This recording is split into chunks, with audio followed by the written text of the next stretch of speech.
국제도시 제주에 나아갈 길, 미래 방향성에 대한 고견을 듣는 자리를 마련했습니다. 지금부터는 오늘 세션의 좌장을 맡아주신 김정인 연세대 명예 수빈 교수님께 진행을 부탁드리겠습니다. 미리 자리 잡아. 좋습니다. 좀 늦어서 죄송합니다.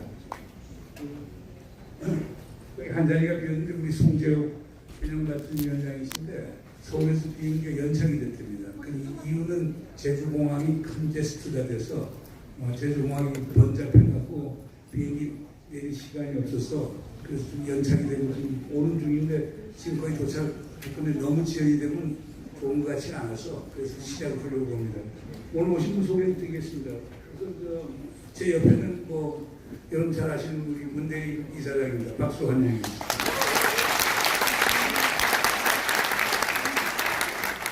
그 옆에 또 잘 아시는 우리 원희룡 지사입니다.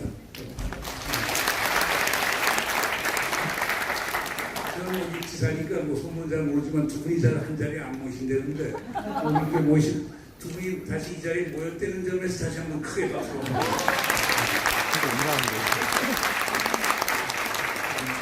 또 제 끝에 앉은 분은 벤자민 야후 선생이신데 이 홍콩 정부에서 한국에 파견한 투자 유치를 전담하고 있는 책임자입니다. 박수 환영해 주십시오. 벤자민 야후 선생은 한 10년 동안 이제 외자일지 전담을 했었고 한국에서 2016년에 와서 주로 이제 한국과 홍콩 경제 협력을 도모하고 그다음에 한국의 투자자들 홍콩에 유치하는 이런 역할을 맡고 있습니다. 늦게나마 이제 도착했습니다. 우리 송재호 위원장님을 소개하겠습니다.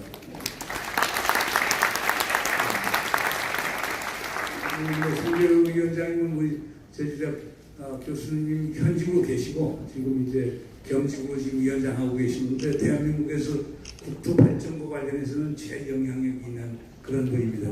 제주도에 준 건 별로 없지만은 하여간 그 지금 상당히 필요한 것 같습니다. 그러면서 박수 한번 더.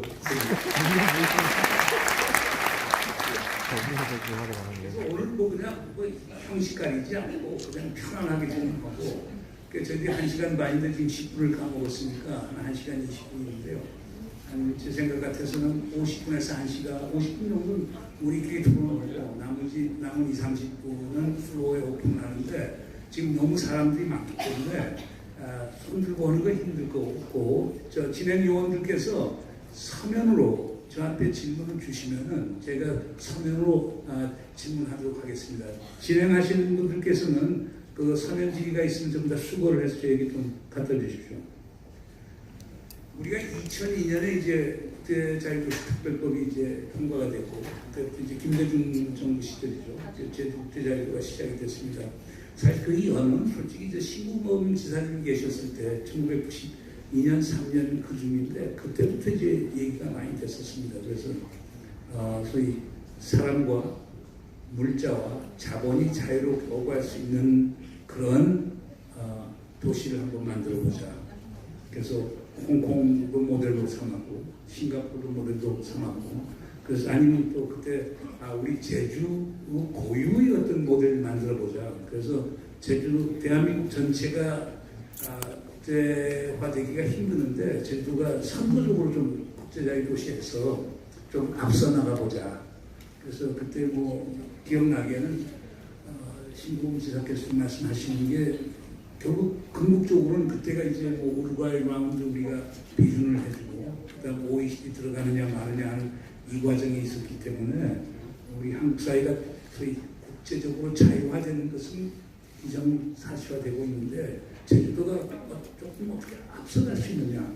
그래서 선도적인 비교위를 좀 누려보자. 이런 식으로 시작을 쭉 했습니다. 그래서 지금 2002년부터 시작했고 지금 2019년이기 때문에 17년이라는 세월이 많이 흘렀습니다. 그래서 이번 첫 번째 주제는 이 지난 17년의 국제자유도시화를 어떻게 볼 것인가. 우선 지사님이 볼 때는 어떻습니까? 우리가 지금 국제화되고 있고 자유화되고 있고 17년 동안 소기의 어떤 목적은 달성한 것 같습니까? 네, 제주가 국제자유도시로서 추구를 해온 지가 벌써 한 20여 년이 되는 것 같습니다. 지금 돌이켜보면 그 국제자유도시로 인해서 제주는 많은 변화를 했습니다. 경제 규모도 커졌고 또 특히 국가적으로나 국제적으로 위치도 아주 높아졌습니다. 그래서 제주의 국제적인 지명도라든지 브랜드 가치라든지 또 경제의 규모라든지 경제 활동의 여러 가지 질적인 면에서 봤을 때도 정말 눈뜨고 다시 봐야 되는 그런 큰 변화를 이루었다고 생각합니다. 이제 더 큰 그림에서 보면 원래 국제 자유도시로 가고자 했던 아까 우리 문정인 교수님도 말씀하셨습니다만 노동과 자본과 물자가 이동이 자유 이러한 국제도시라는 상은 그에 따르는 제도적인 측면 또는 대규모 개발 프로젝트로 진행됐지만 그게 뭔가 방향성 면에서 뭔가 빠뜨리고 있던 게 아닌가라는 자성을 하게 되는 겁니다. 크게 두 가지입니다. 하나는 거기에 제주도민의 행복은 어디인가? 제주도민의 주도성과 행복이라는 문제가 있고요.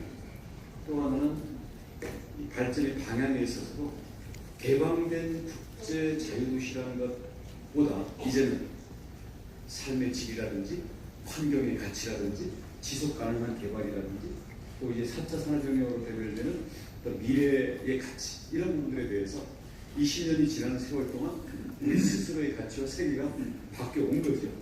그래서 이게 뭐 틀렸냐, 이게 잘못됐다, 뭐 이런 지적도 있습니다만 자, 그런 가능성까지 포함해가지고 이제는 많이 좀 짚어봐야 될 때가 된 것.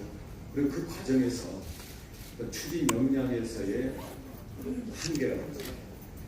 국제 자유도시가 되려면 거기에 있는 모든 사람과 제도와 문화도 출발에는 아니라 할지라도 국제적인 면이 계속 발전하고 있어야 되는 거거든요. 그래서 국제적인 역량과 국제적인 문화 이런 점에서는 반성을 하는 것 많이 있다고 생각합니다. 우리 문재인 이사님 여쭙겠습니다. 이 JDC라고 하는 게 엄격한 것은 소위 국제자유도시 특별법에 의해서 만들어진 거고, 그리고 제주도를 국제자유도시 만드는데 가장 중요한 제도적 장치가 사실은 JDC입니다. JDC가 제주도를 국제화하고 자유화하는데 가장 중요한 에이전트로 좀 이용화되는 거거든요. 그래서 그것도 중앙정부에다 이제 이 부서를 둬갖고 우리가 뭐 과연 연쇄사업 같은 것도 하게끔 해서 거기 생기는 수입을 갖고 제주도를 국제화하고 자유화하는데 외국의 투자 유치도 많이 하고 선도적 사업도 좀 많이 하고 이런 걸 하려고 하는데 지금 우리 문재인 이사장이 뭐 이사장이 되신 지 얼마 안 됐습니다만 지금 회고를 해보실 때 JDC는 제주국제 자유도시를 만드는데 충분한 공헌을 했다고 보시니 솔직하게 말씀해 주세요. 지금부터 얼굴 붉히지 말고. 네, 저는 많은 공헌을 했다고 봅니다. 지난 과정을 아까 지사님께서 잘 정리해 주셨는데 국제자유도시 추진 20년 동안 많은 양적 또는 질적 성장을 해왔다고 보고 있습니다. 그 과정에 JDC 역할은 나름대로 성과도 있었다라고 생각하고 있습니다.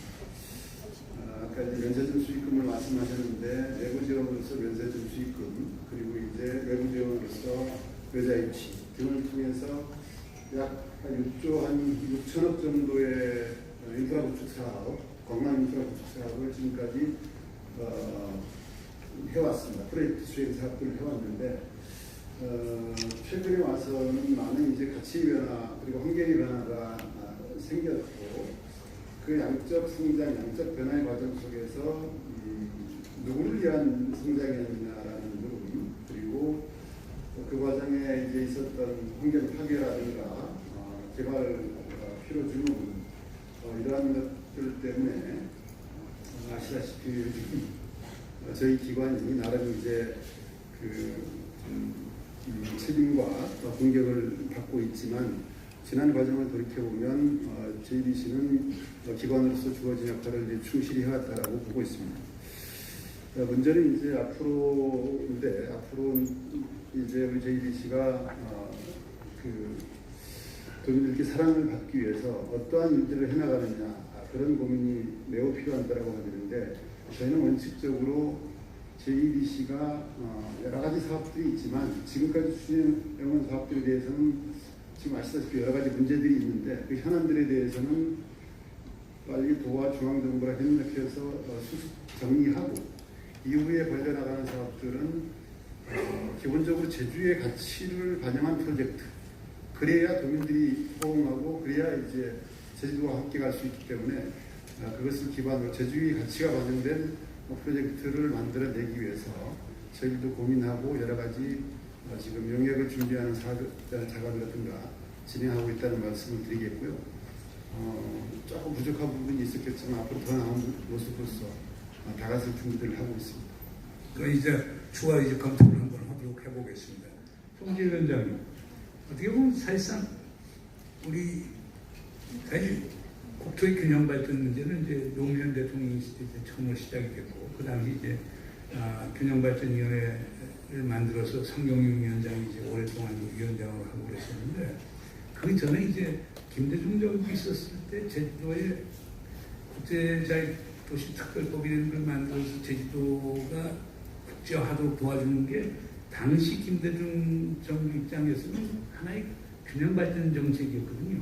그때 이제 그 발의를 사실상 당시 이제 당의 이제 정책위의장 하던 이제 이해찬 지금 현 대표가 사실 그게 총대를 메고 했었던 건데 지금 중앙정부 입장에서 보았을 때는 제주국제자유도시라고 하는 게 균형발전 정책과 연관시여서 좀 성공적이었다고 봅니까? 아니면 아직도 아주 미진한 게 많다고 보십니까? 결론적으로 미진한 게 아주 많고요. 균형발전 정책의 핵심은 세 가지입니다. 하나는 지역이 개성 있는 발전을 하는 거죠. 부산은 부산대로, 인천은 인천대로, 제주는 제주대로 이렇게 개성 있는 특화 발전을 해주는 게 균형발전의 핵심이고요. 두 번째는 그 개성 있는 발전을 하기 위해서 중앙정부가 분산 정책, 이른바 중앙정부가 예산을 가지고 또는 인력을 가지고 해줄 걸 해주고 그렇게 하느냐 아니면 분권을 통해서 지역주도로 하게 하느냐 하는 선택이 있을 수 있는데 문재인 정부 들어와서의 핵심은 지역주도입니다. 지역이 하고 중앙이 지원한다는 원칙이 분명하고요. 세 번째는 그렇게 개성 있는 발전을 할 때 서로의 능력의 차이에 따라서 높낮이가 있고 또 넓고 좁은 데가 있을 수 있기 때문에 어렵고 좁고 한 지역에 대해서는 중앙정부가 지원을 해서 좀 고르게 해줘야 된다는 일종의 그 형평성의 이런 세 가지의 원칙이 기본적으로 균형발전의 핵심인데 이 중에 개성 있는 발전, 지역주도의 발전을 위한 시범적 선도적 모델이 필요한 거예요. 과연 이게 중앙정부 입장에서 이런 방향성이 옳으냐라는 것을 했을 때 우리가 선도적 모델을 하나 필요하다고 김대중 정부 때 특화 발전을 위한 선도적 모델로서 국제자유도시를 제주도에 도입해보자. 당시 IMF라고 하는 일종의 그 한국적 상황과 맞물려서 좋게 이야기하면 시범적 모델로서 또 조금 언짢게 이야기하면 실험적 모델로서 제주도의 개방의 모델을 우리가 한번 해보자 하는 그런 것을 중앙정부가 했었고요. 그리고 노무현 정부 와서는 일종의 지역주도의 원칙을 확실하게 하기 위해서 국제자유도시의 추진 엔진으로서의 특별조치라고 하는 분권형 모델을 제주도에 도입한 거지요.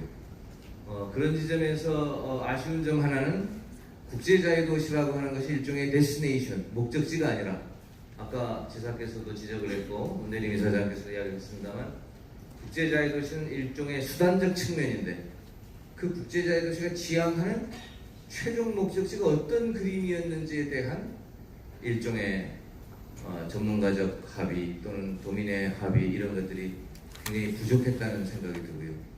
지금도 그게 도대체 무슨 형의 국제자유도시냐? 예를 들면 뭐 자유무역항인지 아니면 싱가포르형의 무슨 지적 소유권을 가지고 한 어떤 그런 도시인지 또 아니면 무슨 관광을 가지고 뭘 하는 도시인지 농식품을 가지고 뭐 하는 도시인지 이런 거에 대해서 예를 들면 우리는 분명한 목적적 지향성이 없었다고 생각하고요. 그것에 대해서 늘 중앙정부가 그걸 제시해 주기를 제주도가 기다렸지만 그거는 답이 아니라고 생각하고요. 아니 원희용 지사님, 우리 송 위원장 말씀에 동의하십니까? 그럼 제주도는 지금까지 목적 지향성도 없이 그런 국제자의 것이 같은 겁니까? 아니, 그 우리 항상 얘기했던 그 개발과 환경 보존을 동시에 하고 우리 나라의 삶의 질을 향상시키고 우리의 그 소위 번영을 창출하고 뭐 이런 목적 지향성 분명히 있었던 것 같은데 너무 송 위원장님께서 제주도를 너무 단적으로 보시는 거 아니, 아니에요? 우리 이거- 원 이사님께서 우선 아니 원 이사님의 발언을 듣고 그 다음에 송 위원장님께서 우리 송 위원장님 말씀이 재미가 없으신 모양입니다. 자꾸 논쟁을 붙여야 되는 모양인데 논쟁을 위해서 말씀드린다면요. 저는 그렇게 생각합니다. 당시 2000년 전후에서 우리 김대중 대통령 당시의 국제적인 도시의 모델을 나름대로 당시로 최선을 다해서 담았다고 봅니다. 근데 지금 와서는 그때가 뭐 무슨 대단한 잘못된 것처럼 이건 결과론적인 이야기는 당시 어땠습니까? IMF 이후에 우리나라의 경제 위기 속에서 외환위기를 극복하면서 외자 유치하고 또 미래형 산업, 제주 같은 경우는 교육이라든지 의료, 관광, 미래 IT 산업 이런 부분들에 대해서 제주도에서 이 부분을 더 넓은 세계라는 시장을 향해서 대한민국의 관문으로서 또는 테스트베드로서 제주도가 적극적인 역할을 하자고 해서 당시에는 제대로 잡았다고 봅니다. 근데 이게 20년이라는 세월이 오다 보니까 세계도 변했고 어떻게 보면 우리의 세계적인 경제 산업 지도도 바뀌었고 또 그 경험을 과정을 통해서 제주도민들의 문제의식과 제주도 자체의 요구도 많이 올라온 거죠. 어찌 보면 또 성숙된 단계에서의 고민이라고 생각합니다. 그럼 송 위원장님, 그럼 시기에서 지금 중앙정부 시각에서 볼 때는 제주국제자유도시 지금 프로젝트가 실패한 걸로 보는 겁니다. 아니죠.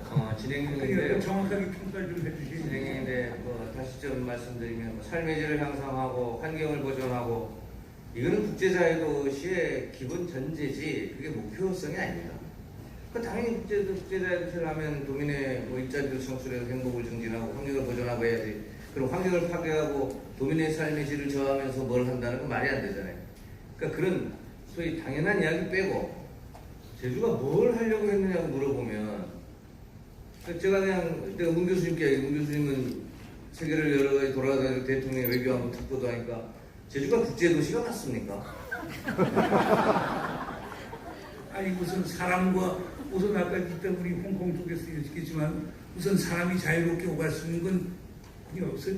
제주도가 국제적인 게 많으냐 안 많으냐는 상대적 개념에서 봐야 될 겁니다. 육지도에 대해서는 엄청 제주도가 세계적 스탠다드에서요. 네. 아니 세계적 스탠다드라고 하는 것은 우리가 자꾸 홍콩과 싱가포르 롤 모델로 하는데 싱가포르하고 홍콩이라고 하는 거하고 역사적 배경이 다르고 제도적 기반이 다르기 때문에 그건 상당히 비교하기 힘들 건데 그럼 그건 다시 따오죠. Benjamin, okay, you're from Hong Kong, okay, and Hong Kong is a truly international free city, right? You need a visa to get in there, okay, and also thanks to the British colonial rule, you have enjoyed the long-standing as an entrepreneur in the city, right? But remember, when we studied this idea of Jeju International Free City, Yes. we modeled it after Hong Kong and Singapore. Yes. What is your assessment of the present status of Jeju International Free City? To what extent Jeju has become international? To what extent Jeju has become free?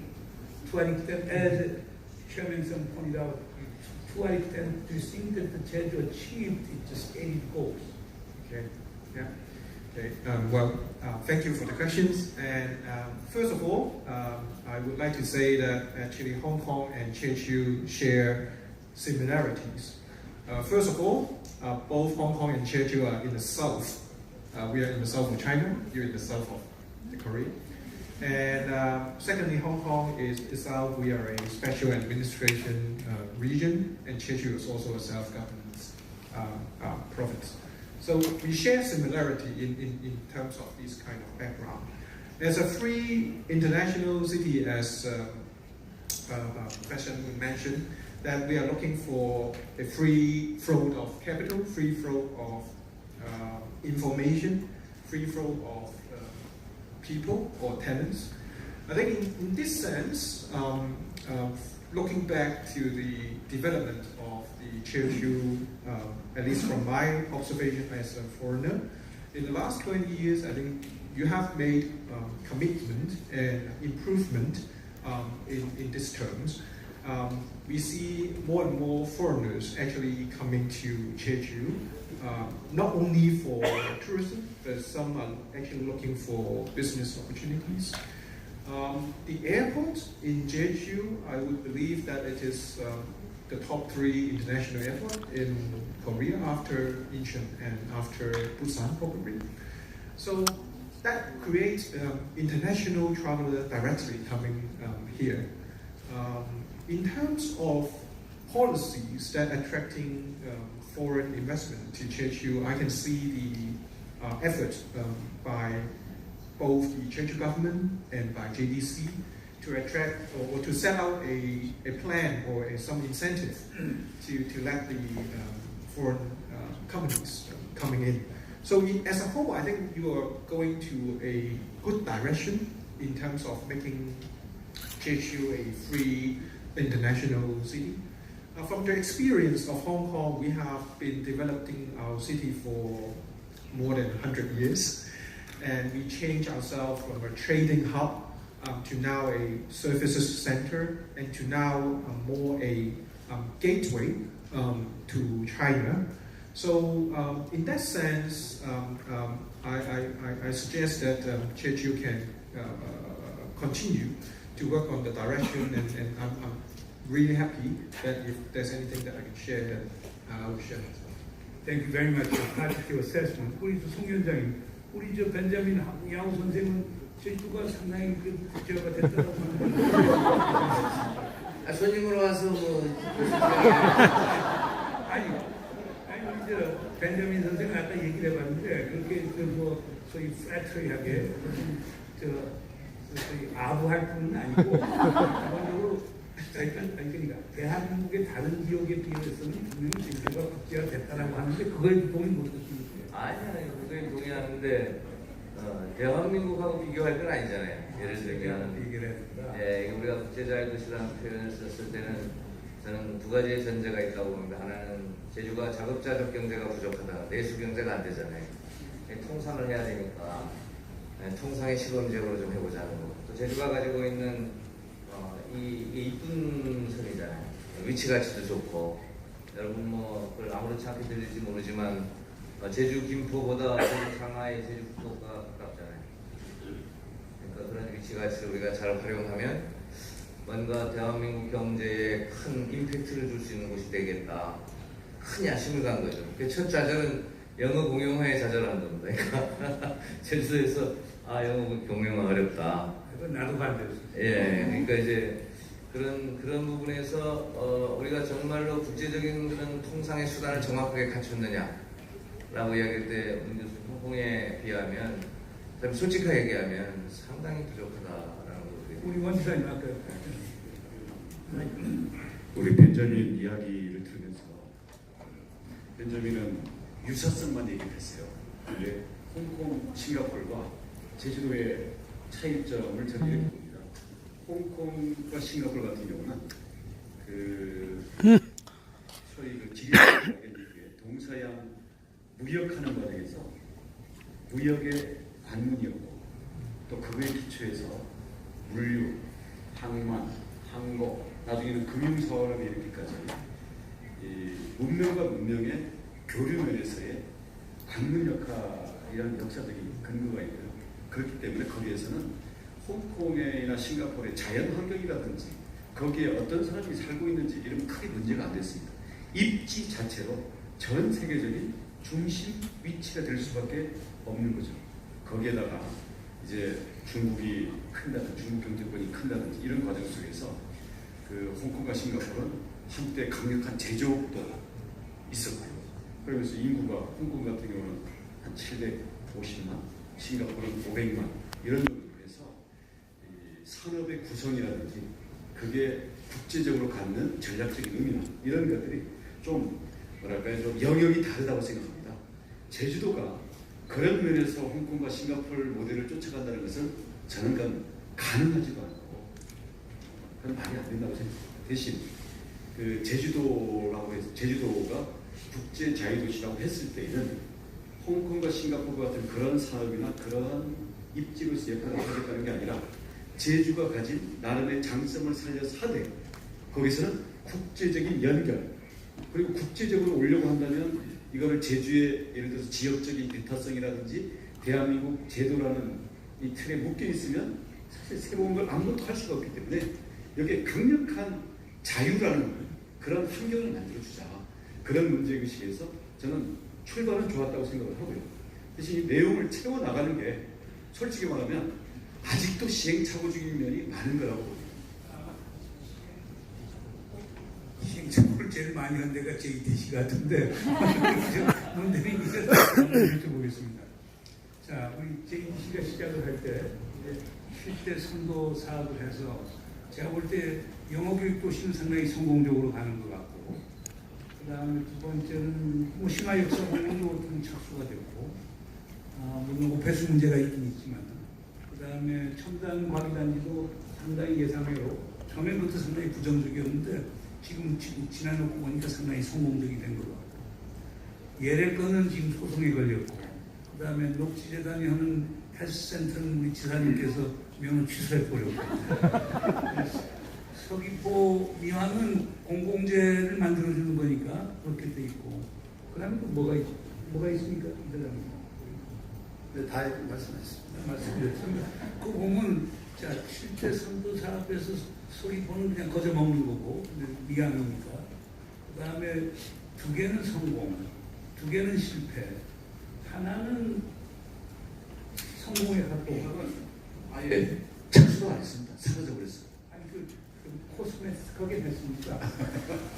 아니 앞에 다리도 놓고 자 그것도 거기 들어간 거니까 자 우리 문대림 이사장님 뭐 이사장님 맡은 지 얼마 안 되시지만은 지금 JTC가 제주도를 국제화 자유화하는데 얼마나 공헌을 했습니까?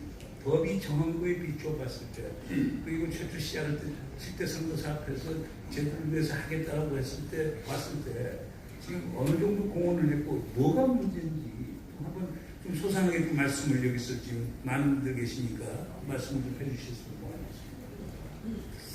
네, 우선 말씀드리겠고요. 아까 이제 우리 성재호 교수님이 중요한 얘기를 하다가 못 맺은 것 같은데 어쨌든 제주의 국제자유도시 모델이 무엇이었느냐 이제 이게 이 부분에 대해서는 오늘 토론 중에 성재호 교수님이 생각하는 것에 대해서 좀 정리를 해주셨으면 좋겠다는 생각입니다. 지금까지 물론 이제 다른 시도에 비해서는 국제자유도시로서의 비교 위에 있지만 다른 나라의 시도와 비교했을 때 어쨌든 제주형 국제자유도시 모델로 내세울 만한 게 뚜렷하지 못한 부분을 지적하는 것 같고 이것은 지금의 문제이기도 하지만 향후의 문제이기도 하다는 부분에서 우리 송재호 교수님께서 좀 마지막 결론을 좀 내주셨으면 하고 저희 생각에서도 제주가 국제자유도시를 지향하면서 사람, 상품, 자본의 자유로운 이동을 계속 주창해 왔는데 사람의 이동에 대한 접근은 상당 정도 이루었다고 봅니다. 그렇지만 그 상품과 자본의 이동에 대한 물류, 통상에 대한 실질적인 접근들을 못 해왔지 않느냐. 그래서 이러한 부분들에 대해서 좀 더 중앙정부 차원에서의 지원도 관심도 그렇고 제주도와 저희 JTC가 뭔가 좀 앞으로 이것을 극복하기 위해서 일들을 해야 된다는 생각을 갖고 있기 때문에 아까 이제 그런 말씀이신 것 같아서 좀 정리를 해주셨으면 하고요. 지금까지 JTC가 선도 프로젝트를 중심으로 이제 국제자유도시 추진에 많은 기여를 하기 위해서 노력을 해왔는데 영어교육도시 성공의 길로 가고 있다고 저는 이제 생각을 하고 첨단과학단지는 이제 나름 120여 개 기업이 이제 유치돼서 3조에 가까운 이제 영업수익 매출을 이제 올리고 있는 그래서 제주경제에 상당히 큰 이제 비중을 차지하고 있다고 봅니다. 그리고 신화역사공원인 경우에 지금 2단계 사업이 잠시 고려되어 있고 여러 가지 상수 문제, 하수 문제가 있긴 하지만 이것도 역시 제주도의 관심과 이제 저희의 노력으로 극복될 것이라고 봐지고요. 지금 가장 걱정하고 있는 예외단지와 헬스케어의 문제는, 저는 이제 헬스케어 문제는 우선 그 병원 문제는 행정소송이 진행되고 있고, 그 결과에 따라 가지고 좀 헬스케어 전체의 문제가 좀 분리해서 좀 처리했으면 하는 그런 생각이어서 녹지 쪽으로 공사 재개를, 사업 재개를 강력하게 요구하고 있는 입장이고, 녹지에서도 나름 노력을 하고 있고, 그리고 이제 지역 주민들도 이제 강하게 요청을 하고 있는 상태에서 그나마 이제 그 헬스케어는 조금 희망적으로 보고 있습니다. 다만 LA 휴양림 주거단지인 경우에는 매우 복잡합니다. 이제 토지 수용 과정의 권리 관계도 복잡하고, 또 토지 소송 이외에 버자야와 이제 그 손해배상 소송도 이제 진행을 목전에 두고 있는데, 이것은 뭐 JDC가 뭐 주도적으로 열심히 풀어나가겠습니다만 그 지사님의 관심도 좀 필요한 부분이라고 가지고, 어쩌면 지금 중앙정부 차원에서도 법무부 차원에서 국제소송에 대비한 나름대로 작업을 하고 있습니다. 그래서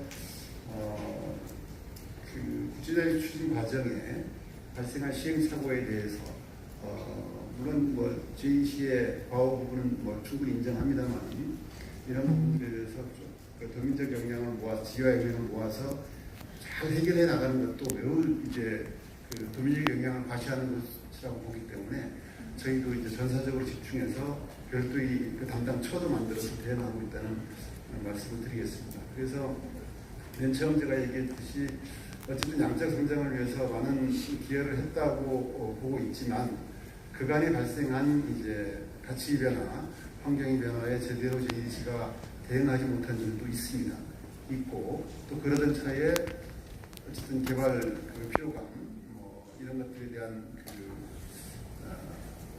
비판, 책임론 이런 것들을 받아 안고 가는 입장인데, 저희들 더 이제 그 자숙하고 더 고민하면서 이 문제를 지혜롭게 풀어나가려고 하고 있고, 어쨌든 지금까지 JDC가 했던 것보다 이루어낸 것보다 이제 부정적인 것들만 좀 부각되는 그런 측면들이 있는데요.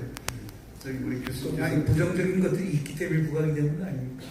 네. 잘한 것도 있고 못한 것도 있는데 못한 것만 부각이 된다는 것보다는 프로젝트가 이제 한 50%의 성공률을 보이고 있다는 것도 저는 매우 크다.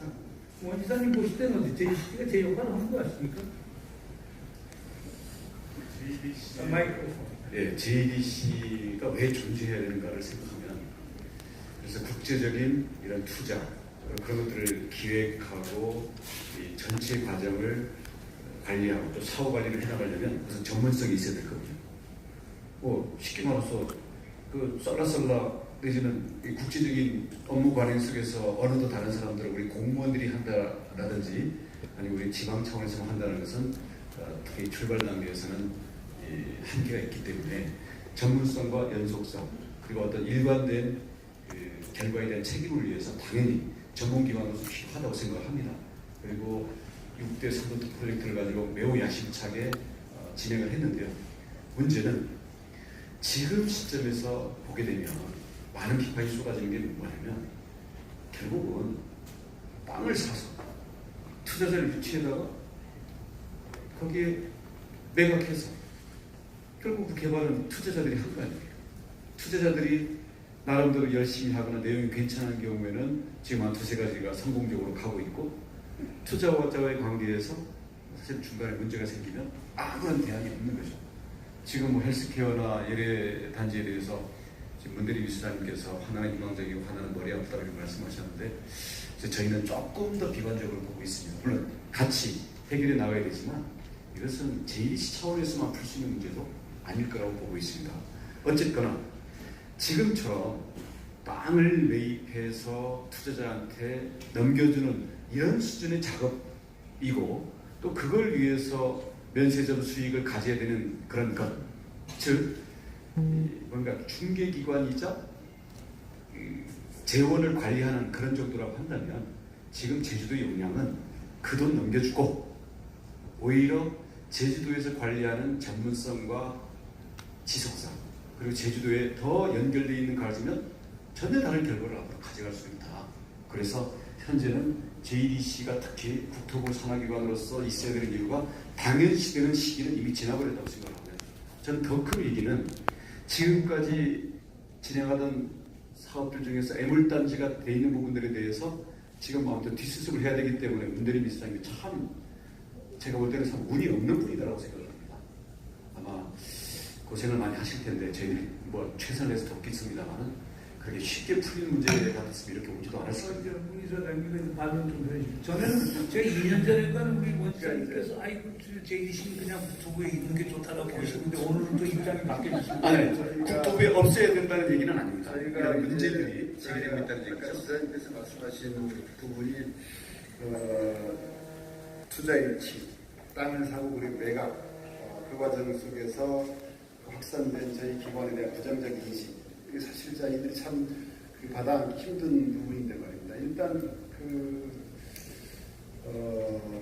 특별법을 우리 주상법 사에 나오기 전에 성안하고 특별법을 제정하는 과정에 도의회 동의 절차, 도민적 여론조사나 이런 의견 수렴을 쭉 거칩니다. 거쳐가지고 JDC라는 조직이 탄생했고 JDC의 사무의 첫 번째로 이제 비축 토지의 토지의 비축 그리고 임대, 분양 이 사업이 저에게 주어진 것은 뭐냐면 2000년 초에 어쨌든 투자일치가 시대 상징화했던 시대 아닙니까?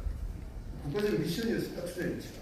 그 과정에 토지에 관한 사업을 중앙정부나 지방정부가 직접 하기가 좀 애매했던 구석들이 존재했습니다. 그래서 좀 힘든 사업인데 그것을 전담할 기구로서 JDC가 이제 정해진 것이고 JDC는 그 법령의 내용에 따라 가지고 개발 토지를 이제 비축하고 분양하는 과정에 실은 매입원과 조성원과 플러스 감정가 수준에 저희들이 이제 공급을 했습니다. 그런데 이게 전체적으로 땅 장사라는 이제 이미지가 구축이 돼가지고 이걸 이렇게 벗어던지기 하시는데 앞으로는 이제 이런 부분들에 대해서는 대규모 개발 사업의 시대는 지났으니까 좀 지양하려고 하고 있고 말입니다.